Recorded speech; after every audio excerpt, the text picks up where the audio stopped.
Les gens nous ont traités comme des pestiférés, comme si on avait la lèpre, alors que c'est pas du tout le cas. Ça pouvait arriver à n'importe qui. Officiellement guéri, ben, c'est la grande question que je me pose. Je ne sais pas parce que je n'ai pas fait de test.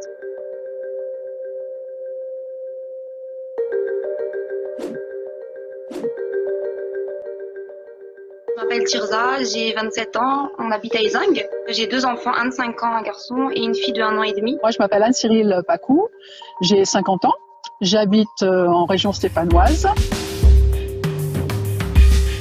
J'ai commencé le 14 février à être très fatiguée. Un petit peu de migraine, les oreilles qui commencent à tirer comme si j'avais une otite. Mais c'était tout au début. Après, à fin de semaine, j'ai commencé à avoir comme une angine.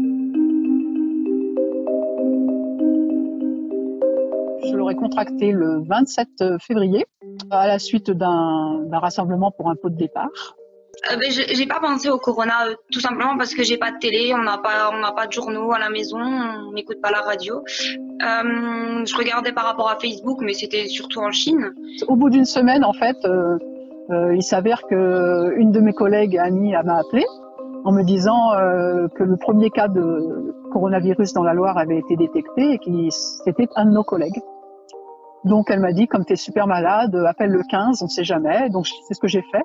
Et le 15 m'a effectivement dit qu'il faudrait passer un test. Et dès le lendemain, je passais un test. 6 heures après, j'avais les résultats, comme quoi j'étais positive. C'était le chef de service qui m'a appelé pour me dire que les résultats étaient positifs, qu'il fallait pas qu'on s'inquiète, qu'une ambulance allait venir nous chercher, que le temps qu'on organise tout ça et que ce soir, on sera à l'hôpital. C'était dur parce qu'on était dans une chambre et que j'avais pas pris suffisamment de jouets.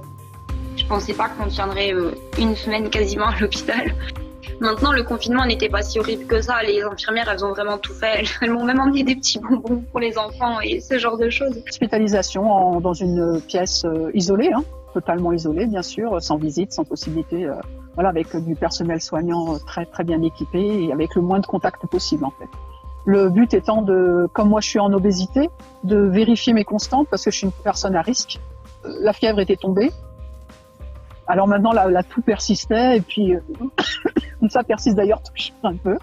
C'est vraiment le seul symptôme qui me reste maintenant.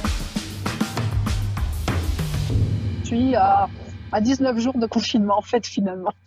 Ça fait réfléchir quand même beaucoup sur soi. On se recentre sur ses valeurs, sa famille, c'est très proche en fait. Et puis voilà, on se dit maintenant on va tous patienter et puis on va voir ce qu'on peut faire une fois que la vie reprendra son cours, quoi. Par rapport aux enfants, oui, la vie, elle est normale. On a toujours fait énormément d'activités, donc on fait beaucoup de gâteaux à l'intérieur qu'on n'arrivera pas à tout manger, malheureusement.